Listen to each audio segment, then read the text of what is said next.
Hello guys, this is Swati. आज मैं बात करने वाली हूँ नेटफ्लिक्स पर अवेलेबल ट्रू इवेंट्स पर बेस्ड मूवी नायाड की। लोग अपनी लाइफ में कभी कभी कुछ ऐसा अचीव कर लेते हैं जिस पर यकीन करना या कहें उसको हजम करना आसानी से पॉसिबल नहीं होता है। जैसे कि कुछ लोग अपने चाइल्डहुड ट्रॉमा की वजह से स्टक रहते हैं, लाइफ में आगे नहीं बढ़ पाते।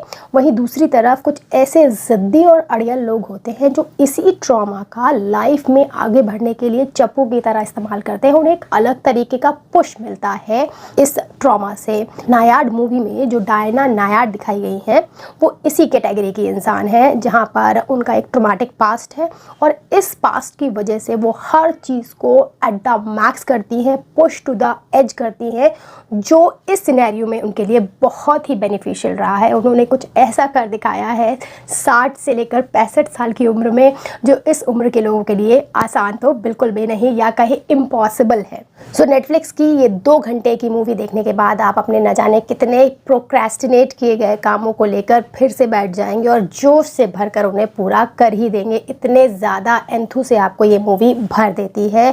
सो पूरी मूवी को देखने के बाद मेरा क्या एक्सपीरियंस रहा है, मूवी मेकर्स को लेकर मेरा क्या टेक है, ये मैं अपना एक्सपीरियंस आपसे शेयर करती हूँ और आप डिसाइड करेंगे कि आपको ये मूवी देखनी चाहिए या नहीं देखनी चाहिए। इससे पहले अगर आप नए आए हैं then please subscribe. So about this movie Nyad, अगर हम स्टोरी की बात करते हैं तो डायना नायाड, जिसमें नायाड का मतलब होता है वाटर निम्फ, सायरन या फिर कोई क्रीचर जो पानी के लिए ही बना है, को बचपन से हार्ड कोर ट्रेनिंग मिली है बढ़िया स्विमर बनने की। अब 28 साल की उम्र में वो सपना देखती हैं कि वो क्यूबा से लेकर फ्लोरिडा तक बिना रुके तैर कर जाने वाली हैं। ये दूरी लगभग 60 घंटे की है, जहाँ पर उन्हें रुकना तक नहीं है। यहाँ पर लंबी दूरी ही उनकी दुश्मन नहीं है, साथ में शार्क्स भी हैं पानी में, जेली फिशेज़ हैं और टर्बुलेंट करंट है जो कभी भी उन्हें अपने रास्ते से भटका सकता है। और इस अटेम्प्ट में वो इस समय फेल हो जाती हैं और अचानक ही 30 साल बाद वो अपना ये अधूरा काम फिर से पूरा करना चाहती हैं और उसके लिए वो 60 साल की उम्र से लेकर 64 साल तक 5 अटेम्प्ट करती है, जिसमें 3 में वो मरते मरते बचती है और फाइनली 5th अटेम्प्ट में वो एक चमत्कार कर दिखा देती हैं जो इस उम्र की महिला के लिए नहीं, किसी भी कम उम्र की लड़की के लिए भी काफ़ी मुश्किल होता है। जहाँ एक और डायना के हिम्मत ना हारने वाले एटीट्यूड से ऑडियंस को नेवर गिव अप का मैसेज मिलता है, वहीं दूसरी तरफ डायना को भी ये पता चलता है कि बॉनी जो उनकी कोच है, फ्रेंड है, जॉन जो एक बढ़िया नेविगेटर है जिनकी डेथ उसी साल हो जाती है, उनका बहुत बड़ा हाथ रहता है। और बाकी 40 लोगों की टीम, जिसमें कुछ जेलीफिश के साइंटिस्ट हैं, कुछ शार्क्स को भगाने के लिए हैं, उसके लिए स्पेशल इंस्ट्रूमेंट बना रखा होता है। जब आप देखेंगे तब आपको पता चलेगा और बहुत अच्छा भी लगेगा।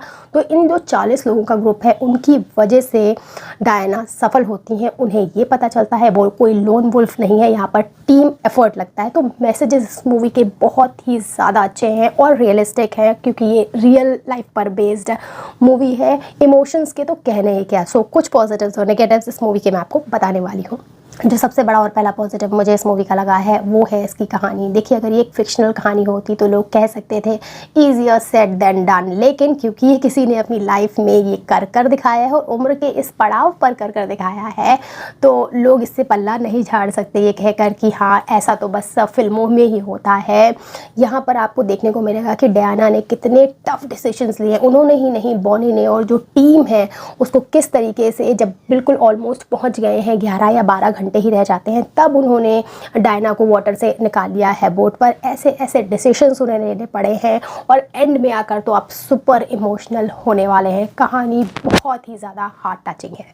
Second positive of this movie will be it's acting. Phenomenal acting by Annette benign and जोडी फॉस्टर। जोडी फॉस्टर की तो मैं हमेशा से फ़ैन रही हूँ। साइलेंस ऑफ द लैम्ब से ही 2 टाइम एकेडमी अवार्ड विनर रही हैं वो। और यहाँ पर जो एक कंपैशनेट फ्रेंड होता है, एंथुजियास्टिक कोच, वो फ्रेंड होता है ना जो आपके थिक और थिन में हमेशा खड़ा रहता है, रियलिटी के दर्शन कराता रहता है, कुछ भी हार्श बोलने की हिम्मत रखता है, वो फ्रेंड का कैरेक्टर इन्होंने बखूबी निभाया है। और दूसरी तरफ एनेट बेनिंग, जो कि 4 टाइम एकेडमी अवार्ड नॉमिनेशन में रही हैं बट अनलकी रही हैं और कभी वो अवार्ड विनर नहीं बन पाई हैं, उन्होंने यहाँ पर सुपर्ब एक्टिंग करी है। उनका एनर्जी लेवल देखिएगा, अलग ही लेवल पे जा रहा है। सो मैं तो उनकी फ़ैन हो गई हूँ।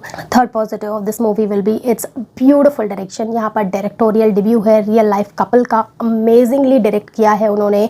फ्री सोलो 2019 की डॉक्यूमेंट्री थी जिसके लिए वो ऑस्कर ऑलरेडी जीत चुके हैं। ये मूवीज़ बनाते हैं, डॉक्यूमेंट्री बनाते हैं स्पोर्ट्स को ही लेकर, और यहाँ पर इन्होंने स्पोर्ट्स ड्रामा में डायरेक्टोरियल डेब्यू किया है। बहुत ही क्लियर विजन है है, इनकी क्राफ्टमैनशिप की अगेन मैं कहूँगी दाद देनी पड़ेगी। जो रियल क्लिप्स हैं और यहाँ पर जो मूवी की क्लिप्स हैं, जब आप कंपेयर करेंगे तो बहुत ही कम जगह ऐसी होंगी जहाँ पर आप ये डिफ्रेंशिएट कर पाएंगे कि ये मूवी का पार्ट है या रियल लाइफ की क्लिप दिखाई जा रही। इतनी बढ़िया तरीके से इन्होंने मूवी को डायरेक्ट किया है, कुडोज फॉर दैट। अगर हम ड्रॉबैक्स की बात करते हैं तो बस एक नेगेटिव मुझे इस मूवी में दिखा है, जो इस मूवी की शुरुआत होती है वो थोड़ी स्लो होती है। 15-20 मिनट्स ऐसा लगता है जस्ट अनदर जेनरिक का स्पोर्ट्स मूवी है, लेकिन जो कुछ बाद में आता है, जो अनरावल होती हैं नई नई चीज़ें, वो आपके होश उड़ा देती हैं। तो बस बने रहिएगा, पेशेंस रखिएगा, आगे बहुत सारी अमेजिंग चीज़ें हैं। बाकी गोर, वायलेंस, प्रोफानिटी, अडल्ट सीन्स कुछ है नहीं। ये movie appropriate for all ages है। मेरे लिए ये मूवी 9 out of 10 है। Do watch this, it's a gem for sure. That's it, bye.